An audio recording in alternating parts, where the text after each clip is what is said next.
Значи договора за градски транспорт трябва да учим, че те са два договора за градски транспорт. Единият е за тролейбусния, другият е за автобусния.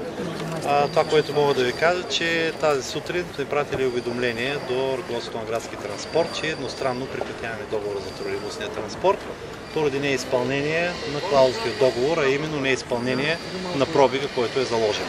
Това е, което ще ви кажа за тролейбусния транспорт. Мога да допълня само, че общината не затваря възможността, която се лансира и от ръководството на градски транспорт, че има потенциални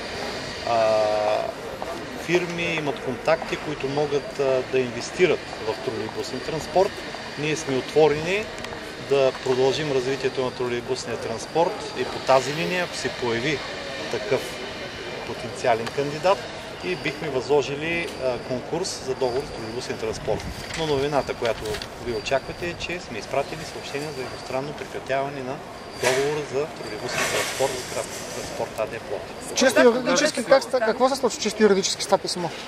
Чисто юридически се случва това, което пише в писмото, че след получаването на обратната разписка, 3 дни след това договорът ще са прекратен.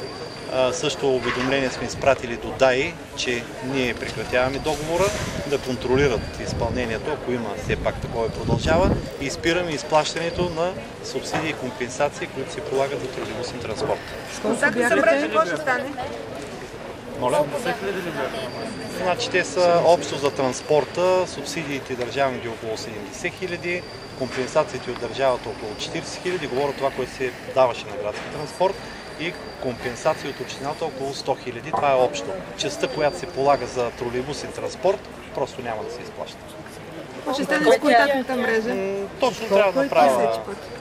Значи, ако приемем, че тролейбусният транспорт е една малка част от общия пробег, който е заложен, може би някъде около 20% от това, което е взимано. Защото ако сметна се изпълняват 4 линии в основа на тези 8, които е, но приблизително разбирате, че данните мога да ви ги дам с точност, когато направя. Има ли право да обжалва?